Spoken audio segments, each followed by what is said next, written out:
La báscula, el peso de las ideas. ¿Qué tal? ¿Cómo está? Muy buenas noches. Les saludamos cordialmente en este jueves. Es jueves de gobernanza con el doctor Pablo Arredondo en este jueves 22 de octubre. Pablo, ¿cómo estás? Buenas noches, gusto saludarte. Igualmente, Antonio, muchas gracias nuevamente por estar aquí. Muchas gracias, Pablo. Y bueno, vamos a hablar de un tema que está causando controversia en días recientes y seguramente lo seguirá haciendo en los próximos días, en las próximas semanas, quizás hasta el próximo año, porque hay algunas peticiones concretas, tanto de televisoras privadas como televisoras públicas. Y nos referimos concretamente a este tema del apagón analógico. Y la pregunta es, ¿qué es el apagón analógico? Bueno, es el cese de las emisiones analógicas que darán paso a la televisión digital terrestre. En México esto se dará el 31 de diciembre de este año 2015 y para esta fecha toda la población deberá o debería contar con televisiones adaptadas para TV digital o bien contar con los convertidores necesarios. De otro modo no se podrá ver la señal de televisión abierta. Esto es el apagón analógico. Pablo, amigos del auditorio, ¿alguna observación sobre esta definición que di? Sí, mira, es el equivalente a decir, bueno, de momento circulamos en carreteras de 4 carriles, vamos a ponerlo así, ¿no? De 4 carriles, y a partir del 31 de diciembre esas carreteras se van a cerrar y podremos circular en carreteras de 20 carriles. En términos de comunicaciones, en términos de señales de radio y de televisión.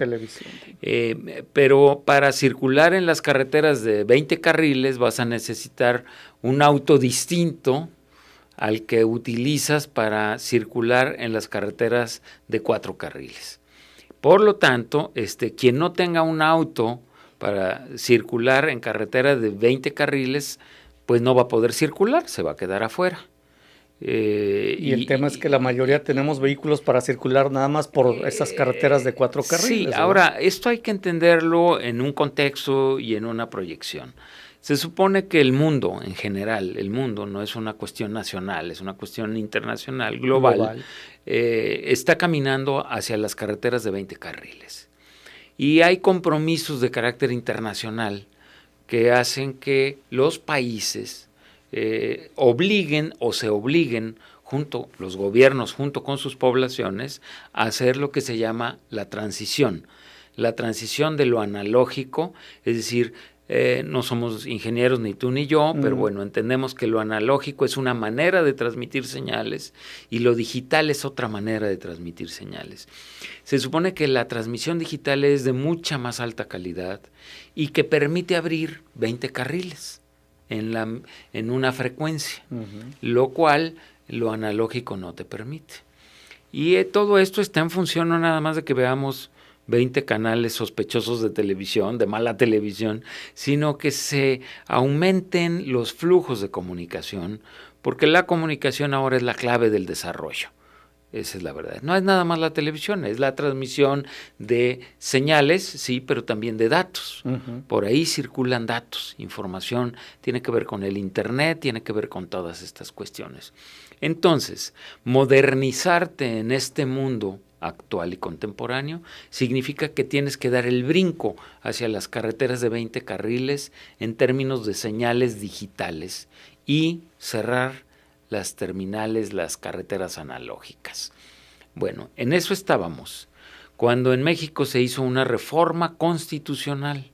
En 2013, seguramente recordarás, en 2013 una de las grandes reformas estructurales de este gobierno, algunas de las cuales quedan mucho a deber, pero en fin, una de esas grandes reformas fue... 11 de las grandes reformas estructurales. Exactamente, una de esas grandes reformas fue la de telecomunicaciones. Y fue prácticamente un compromiso que el gobierno tuvo o hizo con la comunidad internacional, sobre todo con los países de la llamada Organización para la Cooperación y el Desarrollo Económico. Acabamos de tener en Guadalajara una Foro reunión mundial aquí. la semana pasada. Exactamente. Ese organismo congrega, se supone que los países de mayor desarrollo en el mundo. Y nosotros, pues no sé ni cómo ni por qué, pero ahí estamos.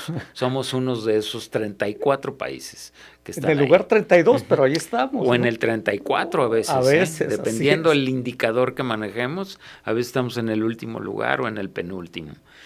Y el acuerdo fue que México impulsaría una reforma de telecomunicaciones para, entre otras cosas, porque hay muchas cosas que incluye la reforma, dar el brinco a la televisión y a la radiodifusión digital. Y se puso como fecha límite para que todo el mundo en México tuviera, posibilidades de circular en los 20 carriles el 31 de diciembre. También se puso como fecha el 31 de diciembre de 2015 para que todos los emisores, las televisoras, las radiodifusoras privadas y públicas tuvieran los mecanismos, la tecnología para circular, para mandar sus mensajes por esa autopista nueva, ¿no? Y al 4:45 o al 5:45 diría yo, porque estamos a fines de octubre, en la segunda quincena de octubre, a 2 meses, alguien levanta la voz y ese alguien, curiosamente, es el dueño del consorcio que controla el 60% de la televisión comercial en México y dice, ojo, no podemos hacer esto, no deberíamos hacer esto. Dice, no deberíamos. Y al día siguiente, automáticamente, los senadores de los 3 partidos mayoritarios de este país dicen, estamos de acuerdo. Con lo cual nos queda una gran sospecha, decir, bueno, ¿y quién gobierna en este país? ¿Quién impone las políticas públicas en este país? ¿Quién establece las prioridades?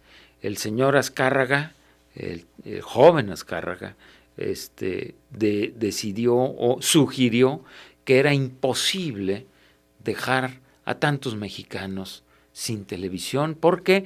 Porque hay una cantidad considerable de mexicanos que no han podido acceder a las televisiones digitales. No tienen una televisión digital en su casa.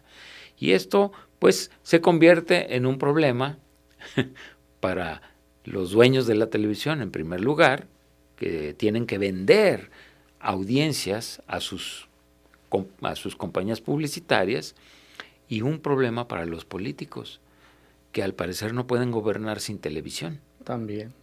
Entonces, ¿qué va a hacer esa cantidad N, la que sean? Ellos calculan que 10 millones o que 7 millones de mexicanos se van a quedar sin posibilidad de ver televisión, lo cual sería una fortuna, yo creo, para este país. Pero bueno, ¿qué van a hacer esos 7 millones de mexicanos sin televisión?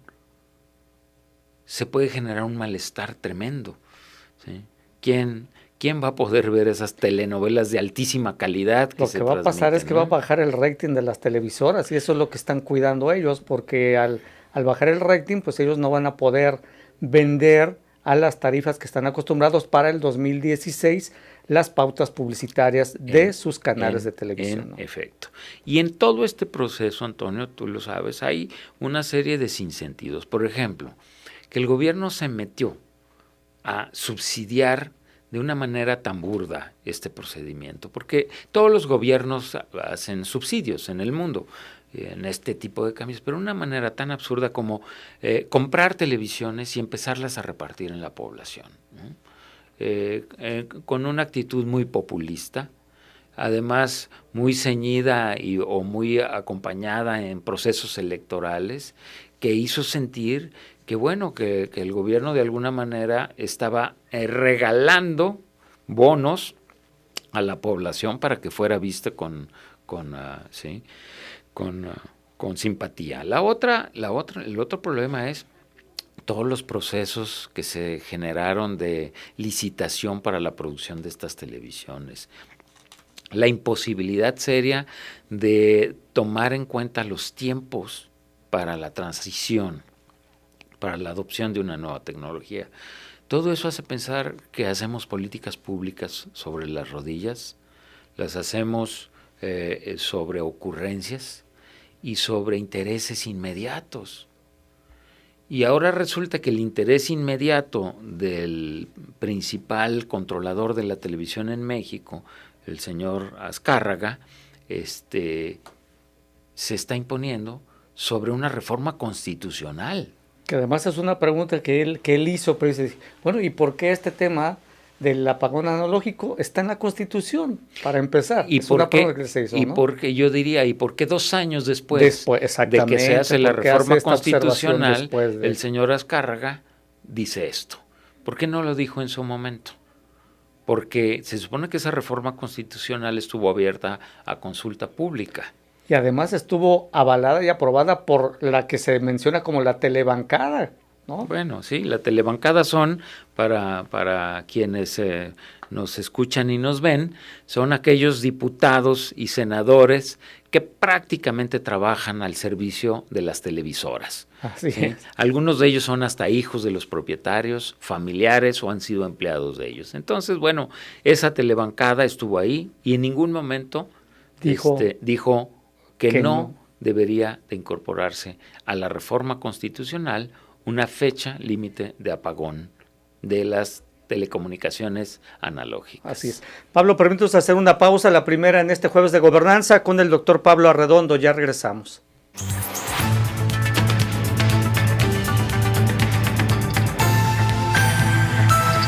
La báscula, el peso de las ideas. Continuamos en La Báscula con el doctor Pablo Arredondo, jueves de gobernanza, el tema del apagón analógico y bueno, entre algunas ventajas de la transición analógica a digital están, como mencionabas, Pablo, mayor calidad de imagen y sonido, mayor cantidad de canales en televisión abierta sin costo, la capacidad de ver televisión en alta definición, la televisión local como nunca se ha visto, se menciona, ¿no?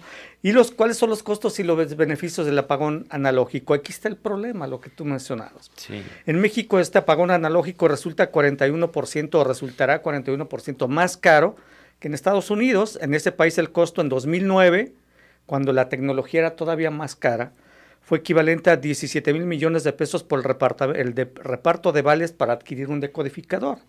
En México ha sido la única nación que ha regalado 9.8 millones de televisiones para este apagón analógico y el costo global de 24,000 millones de pesos. Mira, algo que yo creo que no nos cansaremos de insistir muchos que estamos en estas cosas del estudio, el análisis, etcétera, es la centralidad, la importancia de la televisión en México. En México la televisión es el único servicio que tiene más penetración, quizá a la par de la electricidad, nada más, de la energía eléctrica, porque sin energía eléctrica no puedes ver televisión, pero quizá a la par, el único servicio, el más importante servicio que hay.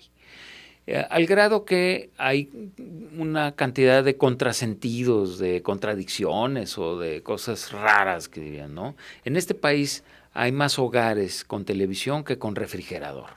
Y tú te preguntas, o con servicios básicos sí, de todo. Sí, no se diga con tierra, con piso de tierra o lo que sea, pero te puede faltar lo que sea en tu casa menos un televisor. Entonces, la pregunta es, ¿por qué le hemos dado esta relevancia y esta importancia a la televisión? Esa es una. La otra, esto explica también el poder de la televisión. Es decir, quien controla la televisión tiene la capacidad de llegar a cualquier cantidad de mexicanos. El sistema educativo no cubre lo que cubre la televisión en México. Esa es la verdad. Y quizá no tenga el impacto que tiene la televisión, por lo menos en ciertos niveles, ¿no? Por lo tanto, la televisión es estratégica. Y lo único que nos está mostrando la clase política cuando se arrodilla, perdón que lo diga así, frente al hombre más poderoso de la televisión en México, es que, en efecto, esa es la realidad. La televisión tiene tal poder que puede torcerle el brazo a la clase política en su conjunto. Porque estamos hablando de los 3 partidos hasta la fecha más importantes con representación en las cámaras, que son el PRI, el PAN y el PRD. Y los tres se doblegan. Y no nos dan muchas explicaciones si solamente dicen, pero ¿cómo es posible que los mexicanos o una gran cantidad de mexicanos se vayan a quedar sin ver la televisión por lo menos por un rato? Ese es uno. El otro contrasentido es lo que tú acabas de mencionar. Estados Unidos, siendo un país mucho más rico que nosotros, gasta mucho menos para hacer esta transición de lo analógico a lo digital de lo que nosotros estamos haciendo. ¿Por qué? Es decir, ¿qué clase de técnicos tenemos para diseñar e instrumentar la adopción de una innovación tecnológica? ¿Somos tan malos? ¿Somos tan chafas? Perdón que lo ponga así. ¿O es que alguien está ganando en esto? ¿O es que esto se vuelve a vincular a los conocidos procesos de corrupción que hay en el país, donde siempre hay alguien que gana algo? Porque aquí no jugamos juegos de todos pierden, ¿eh?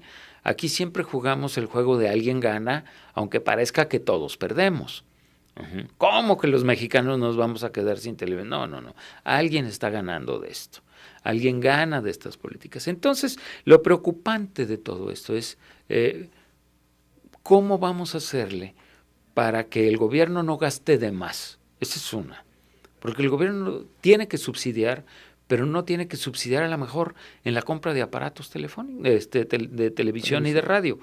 Tiene que subsidiar en apoyar en efecto a los medios de comunicación públicos que no tienen los recursos suficientes para transmitir señales digitales. También la red de precisamente radiodifusoras y televisoras educativas y culturales de México también ya pidió formalmente que se posponga un año este apagón analógico y además le pidió recursos al gobierno federal del orden de los 2.700 millones de pesos para poder cumplir con este precepto, que son mucho menos de los que el gobierno le invierte a la compra de televisoras. De los 24,000 millones. Así es. ¿No? Entonces, en efecto, yo creo que esa red de televisoras culturales y públicas tendría que tener un apoyo, pero ¿por qué hasta ahora? ¿Por qué no se les ocurrió hace 2 años, hace 3 años? Como tú mencionas, al 5 para las 12. Al 5 para las 12. Entonces, ¿y quién es responsable de todo esto?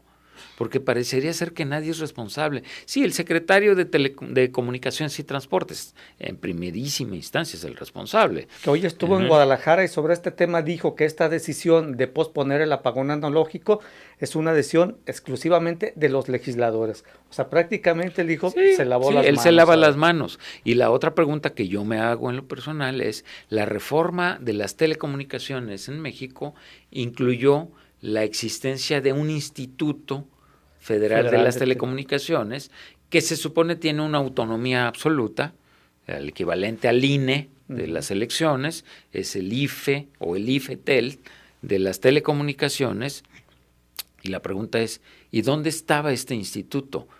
Con todos sus comisionados y sus técnicos, para prever, para observar, para analizar. Y ellos son los que tendrían que dar la última palabra. Todo parece indicar que esto se va a arreglar como muchas de las cosas en este país en digamos, arreglos políticos. En arreglos políticos y sobre las rodillas. Porque además, como está en la Constitución, tendría que modificarse la Constitución, Pablo, y esta modificación tendría que ser al vapor. Mira, la van a hacer al vapor por lo que se ve, por desgracia. Yo no me gusta jugar a la bola de cristal, pero todo parece indicar que la van a hacer al vapor. Primero van a meter a la brevedad una iniciativa para modificarla. Van a hacerla circular por todos los estados de la República, porque una reforma constitucional tiene que ser aprobada por todos los o por la mayoría de los estados de los congresos estatales, locales. Lo van a lograr, ¿sí? Y luego va a pasar por el Senado y se acabó, ¿no? Chirrín con chin. Qué rápido hacen reformas constitucionales cuando hay intereses de por medio, cuando hay ciertos intereses de por medio. Yo me pregunto por qué esta manera de operar reformas constitucionales no se usa para otro tipo de cambios que son sumamente necesarios en el país. Entonces, no nos queda, Antonio, más que observar que no salimos de la misma lógica, no salimos del mismo atolladero. políticas públicas sobre las rodillas, intereses privados imponiendo sus intereses sobre la lógica del bien común, bienes públicos que quedan rezagados y relegados, opiniones ciudadanas que no son tomadas en consideración en lo más mínimo, y a esto le llamamos democracia. Eso es lo más triste, ¿eh? Ojo, no vivimos en una dictadura, vivimos en una democracia. Oye, y este tema del apagón analógico, lo que están diciendo básicamente los legisladores es que hay que proteger a la población porque resulta que en Nuevo León, y de ahí parten las proyecciones nacionales, 650,000 personas aproximadamente se quedaron sin tener acceso a televisión abierta porque en Nuevo León ya entró el apagón analógico, ¿no? Al igual que ocurrió en Tijuana, bueno, sí. ¿no? Mira, en un sentido entre sarcasmo y realidad, yo diría, qué ventaja para todos esos mexicanos que van a dejar de ver la televisión que vemos, porque la que vemos es pésima. Evidentemente, mira, hablando de contrasentidos, está demostrado que quienes pagan por ver 50 canales de televisión o 70 canales de televisión, terminan viendo los canales de la televisión abierta que podrían ver sin pagar. Entonces, bueno, evidentemente esos mexicanos ojalá se atrevieran a algunos días vivir sin la televisión, atreverse a abrir un libro, escuchar otras cosas, yo no sé, convivir con la familia, lo que fuera, sí. ¿No? Oye, Pablo, otro argumento que mencionan precisamente a raíz de estos 650,000 neoleoneses que se quedaron sin televisión, dice, bueno, es que la obligación del Estado mexicano es garantizarles el derecho y el acceso a la información, y si no tienen acceso a la televisión, el Estado no está cumpliendo con este derecho que tienen los mexicanos. Pero mira, es como si mañana decimos que el derecho a la alimentación se traduce en que el gobierno garantice que en todos los lugares del país hay alimento chatarra. O sea, tú no garantizas el derecho a la alimentación con el alimento chatarra, perdóname. Y la televisión es como comunicación chatarra. Bueno, y acabamos de, aunque es otro tema del que no vamos a abordar, pero acabamos de ver que los legisladores se doblaron frente a las refresqueras también. También, ¿sí? Por supuesto. Y entonces ya los impuestos que se iban a imponer sobre esos aguas azucaradas que tanto daño le hacen a la población, se redujeron. Entonces, estamos viendo la misma lógica. El lobby de las grandes empresas, de las grandes corporaciones, sobre los mecanismos de legislación, de regulación de este país, es fuertísimo. Ellos sí tienen fuerza. El ciudadano de la banqueta, el ciudadano de la calle, no tiene fuerza. El que quiere ver una mejor televisión no tiene cómo exigir que le entreguen mejores contenidos de televisión. La reforma nos va a garantizar, esta reforma nos garantiza mejor calidad de transmisión de señales. Pero no nos garantizan contenidos mejores. Vamos a ver los mismos contenidos, no quiero usar calificativos porque me vería mal, adjetivos, los mismos contenidos, pero más definidos en la pantalla, ¿no? Con mayor nitidez. Con mayor nitidez. Eso es todo lo que va a cambiar. No va a cambiar la calidad de la televisión. ¿Qué es lo que en lo que tendríamos que estar preocupados todos los mexicanos? Porque si hay algo que hacemos los mexicanos, más que deporte, más que muchísimas cosas, es ver televisión. De acuerdo, sí. Pablo. Vamos a una nueva pausa en La Báscula, jueves de gobernanza con el doctor Pablo Arredondo. Ya volvemos.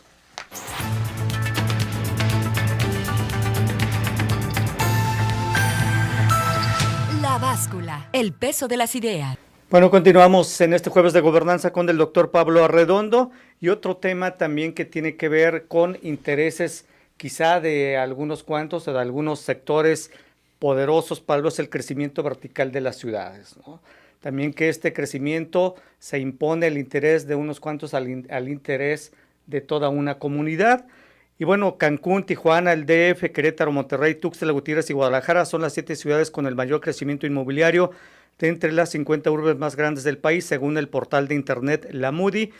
Y bueno, esto tiene que ver también con el crecimiento vertical de las ciudades, que me parece que en Guadalajara estamos llegando a niveles, pues no quisiera decirlo así, pero anárquicos en este tema de desarrollos verticales, Pablo. Sí, mira, como otras de las cosas que hemos comentado, Antonio, somos muy hábiles para torcer, digamos, cosas que son necesarias e importantes para el bien público, y llevarlas por un derrotero, por un camino equivocado.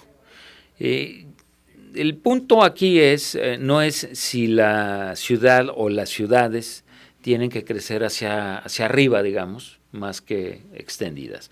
Yo creo que ya nadie a estas alturas diría que no es lo benéfico. Uh-huh. Claro que las ciudades tienen que crecer verticalmente porque, bueno, está probado por muchos estudios en el mundo que la verticalidad de las ciudades garantiza mejores servicios, eficientiza o hace más eficiente cierto tipo de servicios públicos, por ejemplo el transporte, y facilita, digamos, una mejor administración de los recursos.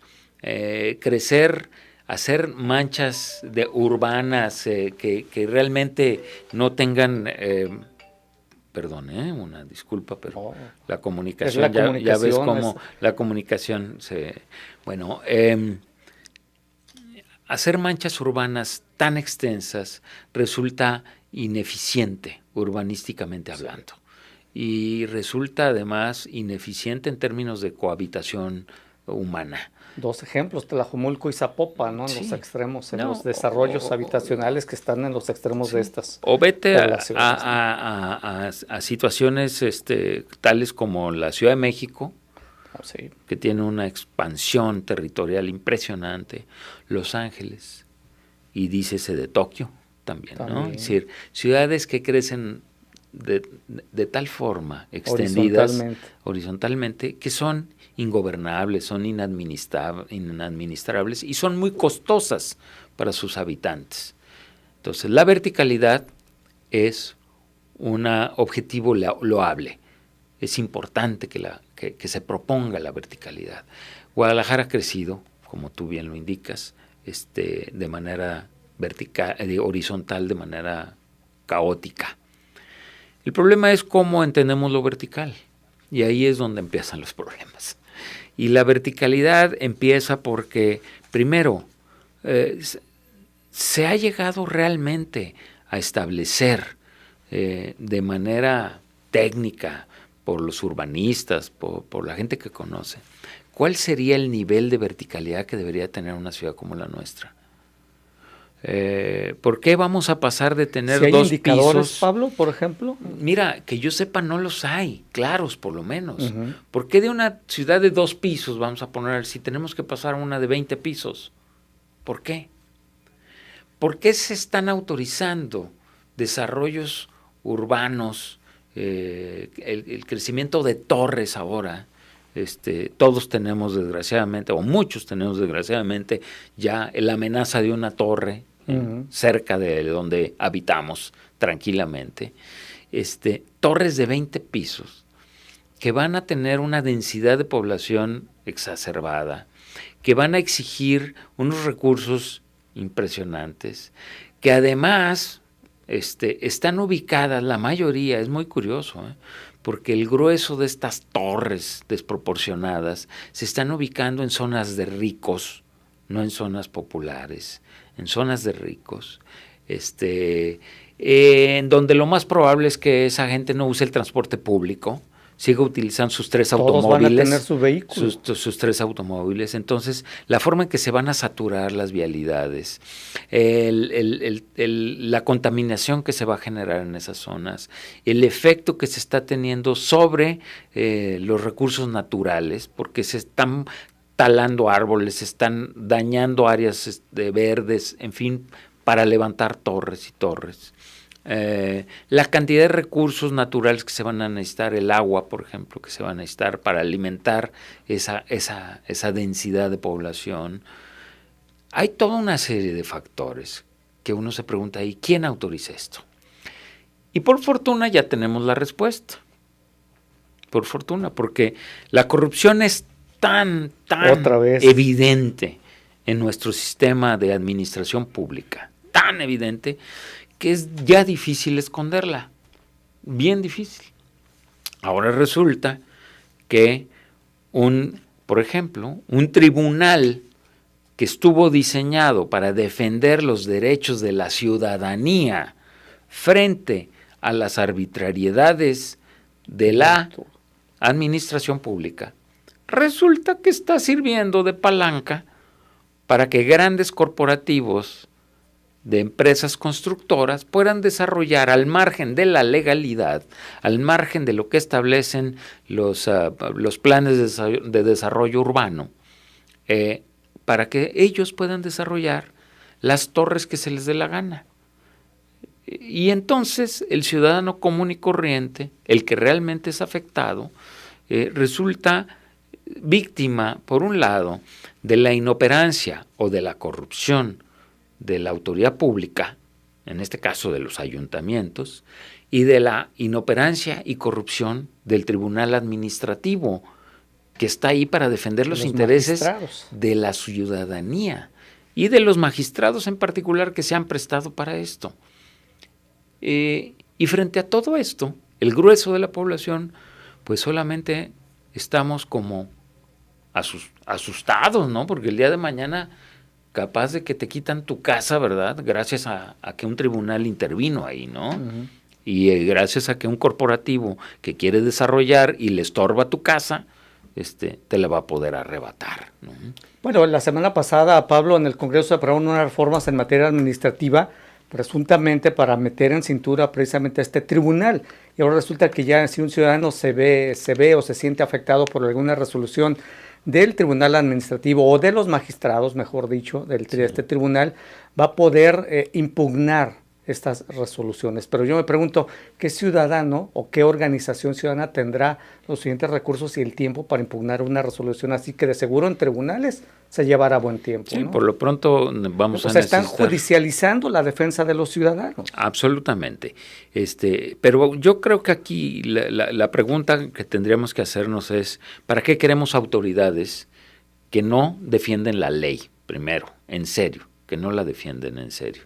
¿Para qué queremos autoridades municipales que no son capaces de imponer de manera legal, obviamente, lo que establecen los códigos de desarrollo urbano? Esos códigos que se supone fueron debatidos en los cabildos de los ayuntamientos. Para eso tenemos autoridad. Pero ahora resulta que todo el mundo está coludido de una u otra forma, porque no es nada más el ejecutivo del ayuntamiento, es el cabildo en su conjunto.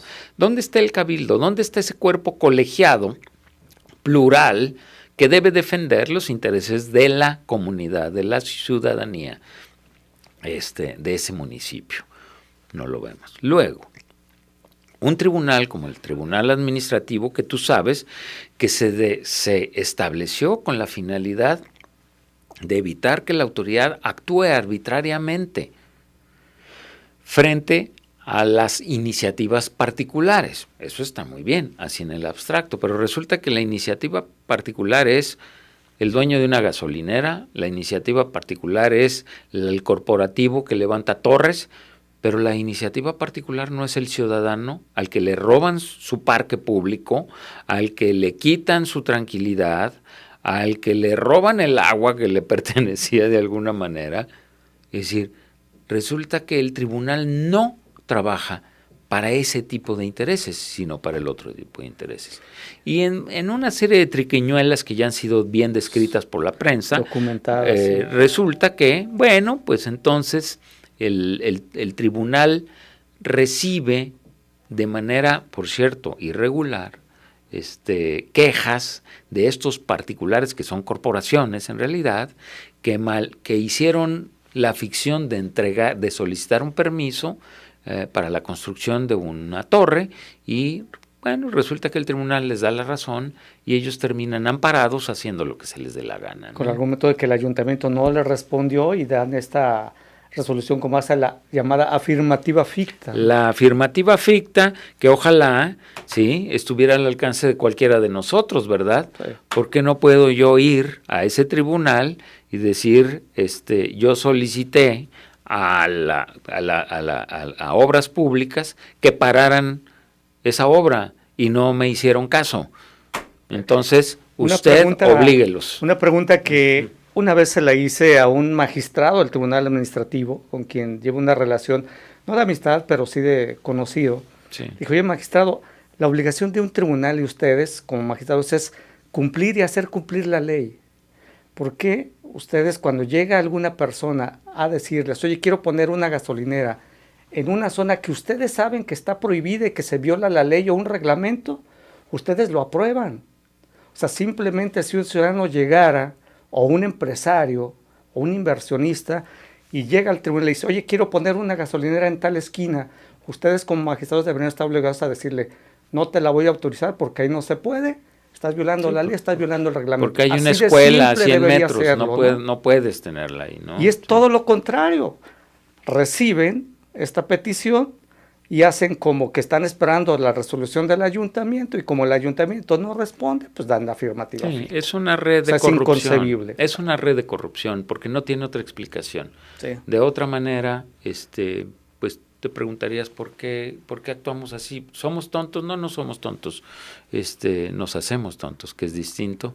Yo creo que hay una red de corrupción y de impunidad, obviamente. Pablo, vamos a hacer una nueva pausa en La Báscula, jueves de gobernanza, con el doctor Pablo Arredondo. Volvemos.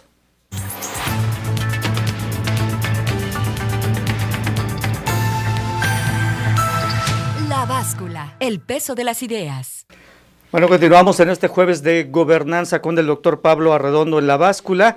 El siguiente tema es la posibilidad de la legalización de la marihuana en el país, y damos algunos datos de contexto. En 2014 el gobierno de Uruguay reguló la producción, distribución y venta de la marihuana, fijó el precio, la cantidad máxima que se podría cultivar en casa o en los clubes y la que se podría comprar en farmacias, y hasta la forma en la que deberían identificarse los consumidores. Obviamente la marihuana legal cambió los hábitos en Uruguay, y resulta que el próximo 28 de octubre, ¿no?, en unos días, el ministro de la Suprema Corte de Justicia de la Nación, Arturo Saldívar, deberá presentar ante la primera sala de la Corte un proyecto que pretende declarar inconstitucionales 5 artículos de la Ley General de Salud que prohíben la siembra, cultivo y posesión de la droga para autoconsumo con fines recreativos. Su propuesta no contempla autorizar el comercio de la sustancia, pero sí básicamente es como legalizarla para fines terapéuticos, ¿no? Sería lo... No, y de recreación. Así es. En efecto. Bueno, yo creo que es una iniciativa muy atrevida, pero por otro lado muy pertinente. Muy pertinente. Es decir, mira, llevamos muchos años, desgraciadamente, enfrascados en esta idea de que las drogas tienen que combatirse con las armas. No con la ley, con las armas. Y luego hubo un extraordinario y brillantísimo presidente de la República, de cuyo nombre no voy a acordarme, porque realmente dejó manchado este país de veras. El panista Felipe. Pero que estuvo en la administración pasada, sí, nada más con que digas ya, así. Ahora sí lo voy a mencionar. Felipe Calderón, Okay. El panista Felipe Calderón, que manchó este país de sangre. Que se le ocurrió la brillante idea de que el tráfico y consumo de drogas se podía combatir a base de pistolas y de balas. Y el resultado pues ya lo tenemos a la vista.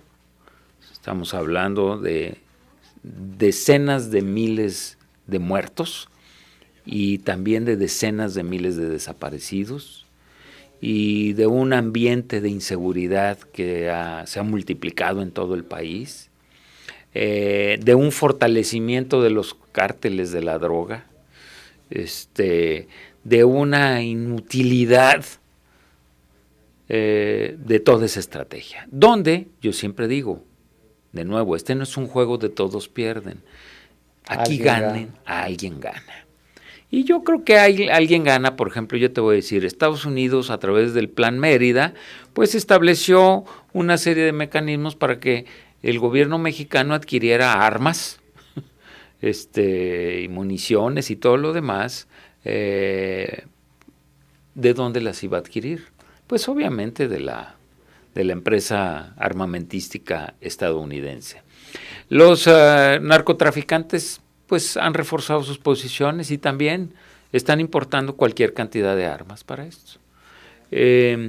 Los mecanismos de inhibición del consumo y tráfico no han sido efectivos.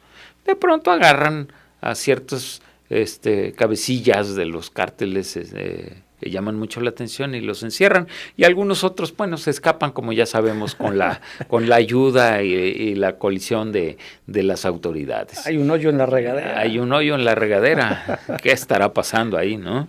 Pues están escapando las cucarachas o algo por el estilo. Entonces, mira, todo esto ha sido inútil, con toda franqueza.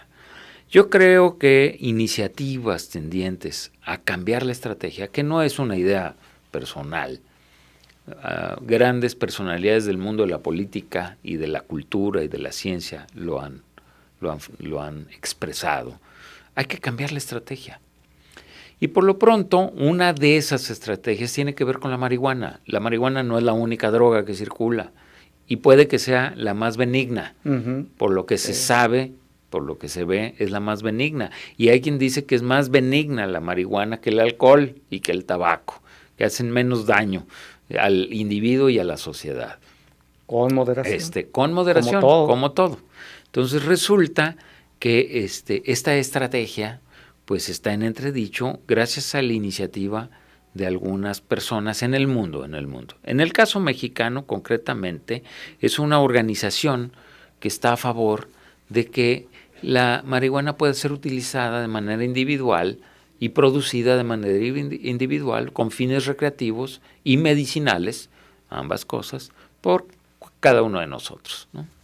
Tú sabes que ahora está de moda hacer cerveza artesanal, ¿verdad? Sí, claro. Y prácticamente tú la puedes hacer en tu casa. Bueno, pues ahora se habla de la marihuana artesanal en algunos lugares. Algunos lugares han tomado a nivel de política pública general, como el caso de Uruguay, que tú lo has mencionado, o varios estados de los Estados Unidos. Que son 16, ¿sí? Pablo, creo, 16 si mal no recuerdo, 16 estados en la Unión Americana, que ya han legalizado. A ver, y la pregunta te hago, ¿por qué Estados Unidos alienta a México precisamente a través de esta iniciativa Mérida, que por cierto hace algunos días le recortó el apoyo que le dio, creo que $5,000 millones en esta iniciativa Mérida, para el combate a las drogas, entre ellas la marihuana?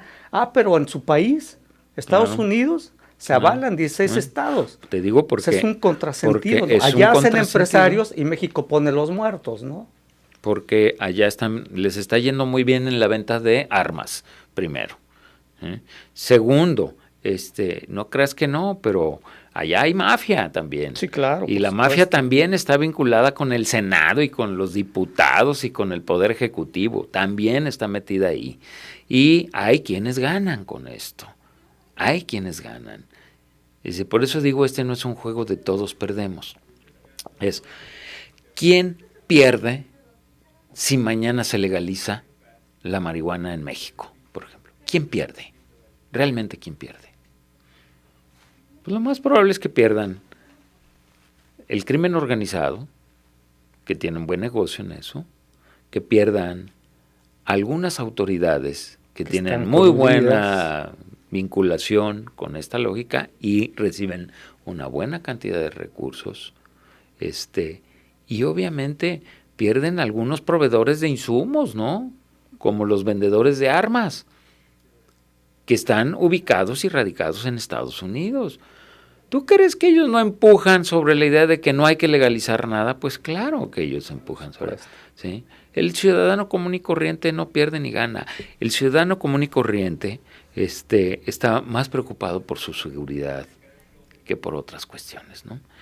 Y si hay un genuino interés sobre los riesgos que conlleva para la salud la legalización de una droga como esta, como la marihuana, pues está demostrado, y lo han demostrado otras experiencias, que primero, que los recursos que se recaban de la legalización, porque una vez legalizado esto, tú puedes cobrar impuestos. El gobierno puede cobrar impuestos. Así es. Entonces, los recursos que se recaban de eso pueden ser utilizados para generar campañas en serio de sensibilización y prevención para el uso de la droga. Que puedes generar recursos, ¿sí?, para apoyar a quienes ya están de alguna manera enganchados de una forma, digamos, insana al consumo de estas drogas, ¿no? Entonces, que puedes instrumentar políticas que se derivan de los mismos recursos que recaudas. Al parecer eso está sucediendo en Colorado, en Estados Unidos, que por cierto también algunos defensores de la política, de esta política, demuestran a través de estudios que el índice de criminalidad ha decaído en Colorado a partir de, será una coincidencia o no, pero a partir de la legalización de la marihuana decayó el índice de criminalidad, decayó el índice de accidentes fatales automovilísticos también, y se están utilizando una buena cantidad de recursos que antes el gobierno no tenía para reforzar las estrategias de prevención de uso de drogas en las escuelas con los impuestos. Es decir, eso es cambiar la lógica completamente. Y además de que creas hasta cierto punto en algunas personas que pueden ser emprendedoras sus propios negocios, ¿no? Y además, quizá que ahorita están en forma clandestina, podrían hacerlo en forma legal pagando sus impuestos, ¿no? Absolutamente. Y además está comprobado que la marihuana que autoproduce el sujeto es de mucho más calidad que la que vende el crimen organizado.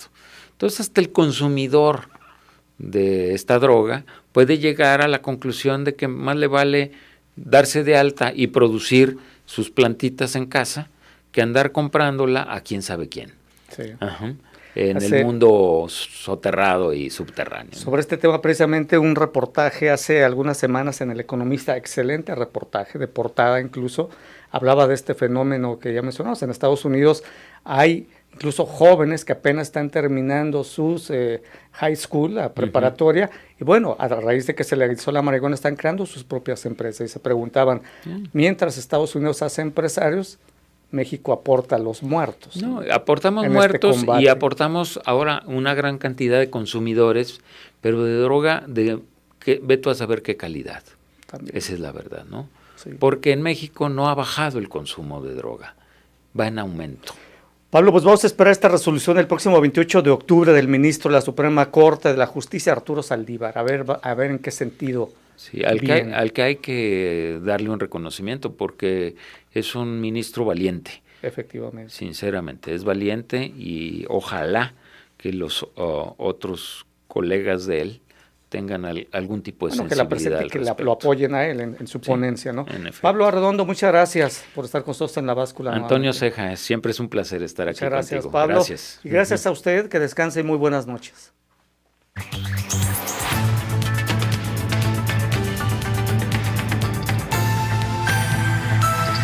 La Báscula, el peso de las ideas.